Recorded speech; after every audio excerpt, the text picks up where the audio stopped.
Howdy readers, I'm Jason. This is chapter and verse. And yeah, this is my first Cromwellathon video in almost a month. And my first March of the Mammoths update all month long. I suppose it goes without saying that this has been a really strange time for us as readers. I mean, obviously it's a strange time for the world. But, a number of us here on BookTube seem to be having a lot of difficulty reading right now, this month, and that has been the case for me as well. I have some days where it goes better, and then other days where I don't read at all. I just wanted to talk for a few minutes before getting into my Mammoth and Cromwellathon update with The Mirror and the Light. I wanted to talk for a few minutes just about what this has been like. And again, we're all going through it. I mean, how bizarre is that, really, that the whole planet is going through this? When's the last time everyone on the planet was going through something together, right? Was facing, isolation and quarantine and illness and for Kelly and myself, Kelly has a chronic illness, and I was born with an immune deficiency, which is why I wear... Where's it at? So I have my cross, but then I also have a little medical alert tag, and the red and white are worn off of it. I should probably get a new one. It's strange to think that when you go out in your backyard and you're walking around, and I've been just walking in a kind of giant oval, and it has felt a little bit like there's this Van Gogh painting. I don't remember what it's called, but it's these prisoners walking in a very small kind of stone prison courtyard, and it feels a little bit like that sometimes. Now, again, right, I understand that's hyperbole. The backyard's lovely. We've got flowers coming up, and the weather's been, for the most part, really, really nice. But it does feel strange to know that leaving one's property could be dangerous. There are times when it feels navigable, and times when it feels like it can't be beaten, and you just don't know what to do. I told my boss the other day that it doesn't even so much feel like I'm taking it day by day. It feels more like I'm taking it hour by hour most days. And I just wanted to let all of you know how important all of you are to me and to Kelly. We've seen videos in the last few days that have brought us such comfort and such joy in the midst of this. And I suppose in the end, that's a big part of why it's important for us to be creating content right now, is to help each other through this. And I'm still not there yet. I'm still not as better about it as I want to be, but I'm going to continue working at it, so bear with me. I'm not that far into The Mirror and the Light just yet. I'm on page 258. So in this video, I just wanted to chat a little bit about the chapters Wreckage 1, Salvage, and Wreckage 2. And I thought what we'd do is kind of just go through and look at the little things that I've marked with my tabs. And the first one is right at the beginning of Wreckage 1. And it's right after the execution of Anne Boleyn. And the Duke of Suffolk, Charles Brandon, kind of has it out with Thomas Cromwell. And Cromwell has never really liked Brandon, but I think that he's finding Brandon's callousness and just kind of cavalier presumption in the wake of seeing Queen of England have her head cut off. Cromwell's having none of that. And I just thought this scene with them, where, people are literally kind of giving them a wide berth in the crowd because there's such tension and intensity between them. I thought it was just magnificent. At one point, Brandon says, By God, you read me a lesson, I, a peer of the realm, and you from the place where you come from? And Cromwell responds with, I stand just where the king has put me. I will read you any lesson you should learn. It feels like Cromwell is more emboldened now in this book than he was more emboldened in the second book than he was in Wolf Hall, actually. And so that's been very interesting to watch Cromwell's trajectory, right? Like he's becoming more and more brave and more kind of reckless even with what he thinks he can get away with. And it's exhilarating to read, but it's becoming much easier to see, I think, in this first third of this book, how his own will is likely going to contribute to his eventual fate. The next thing that I marked is on page 82 in my edition, and it's just one of these moments where Hilary Mantel gives us, in the space of a few lines, the kind of telling detail about a character that just speaks volumes about their personality, about how fastidious they might be, how precise, how slovenly, how careless, how brazen. She's talking here about Richard Reich. And it says, Sir Richard goes through paperwork like a raven through a rubbish heap. Stab, stab, stab with his pen, not a beak, till everything before him is minced or crushed or shattered like a snail shell burst on a stone. So that's just 3 lines. That's literally 3 lines of text. And it tells us so much about how thorough Reich is, about how diligent he is, about how committed he is, and it's and it's done in such a fun, creative, playful way that is kind of a hallmark of hers. And so her books are just kind of studded with these moments where she does that very thing in just half a paragraph, or even sometimes just in one line. She gives us such a wealth of information about a character in such a spare, delightful way. And it's just wonderful to read. Let's see, the next thing I have marked here. Oh yeah, so this was probably the first passage in the book that I marked as a possible inclusion in my commonplace book. The writing itself, the prose itself, was just worth saving, worth keeping around. And it's a conversation between Henry and Cromwell. I suppose Charles needs to be alerted if he's to lead this invasion force that Pole seeks. They will never make landfall, Henry says. I will eat them alive. Now everything falls away. The pain, the doubt, and the jaundiced fear that has shadowed Henry this last hour. Now he slaps his hand down on the book, and a cannibal glint in his eye reminds you, dog eat dog, but no man eats England. He rises from his chair. You think he is going to say, fetch me Excalibur. But these are not the days of heroes and giants. It's just marvelous writing right there.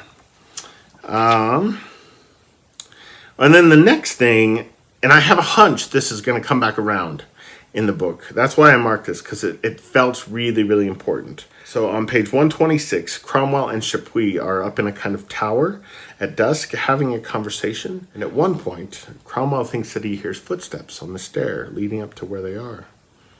Hush. He is on his feet. He calls into the stairwell. Who is that? The ambassador tenses and gathers himself, as if at any peril he would launch himself from the tower.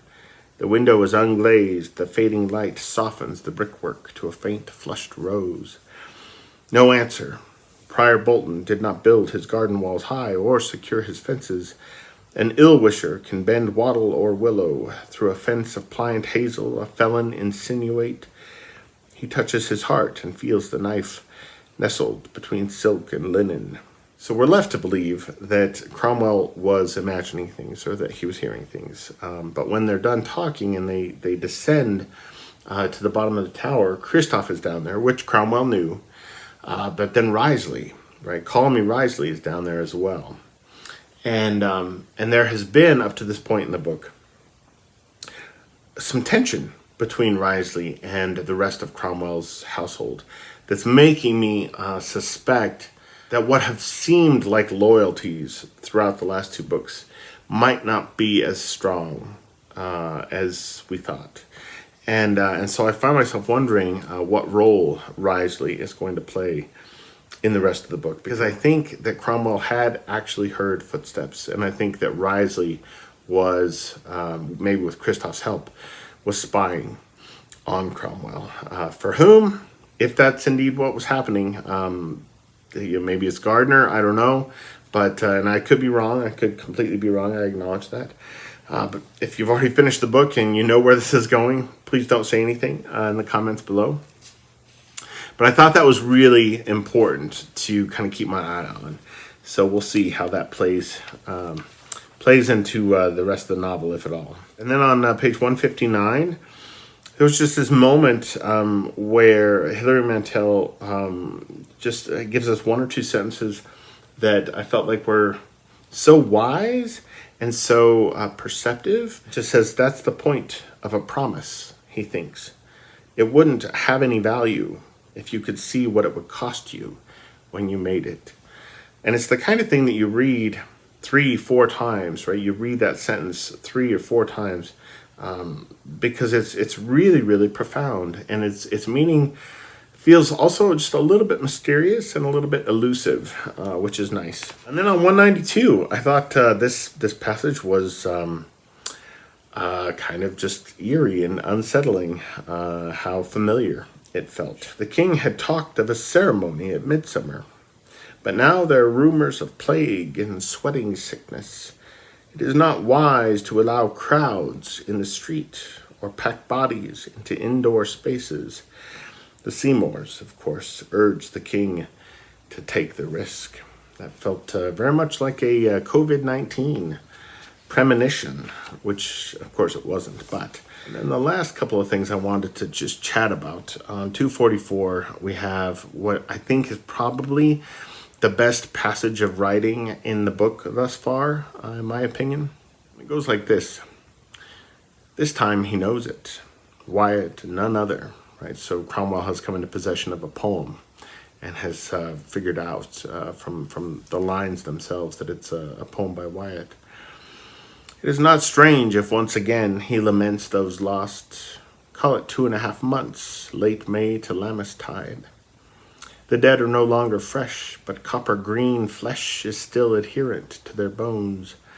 The verse is about slippage, fall, reversal of fortune, the casting down of the great by the great. Around the throne thunder rolls, circa regna tonat. Even as he sits under his canopy of estate, the king hears it. He feels it shudder in the stone flags. He feels its reverberation in the bone. He pictures the bolts hurled by the gods, falling through the crystal spheres where angels sit and pick the fleas from their wings, hurtling, spinning, and plunging till with a roar of white flame they crash down on Whitehall and fire the roofs, till they rattle the skeleton teeth of the abbey's dead, melt the glass in the workshops of Southwark, and fry the fish in the Thames. Yeah.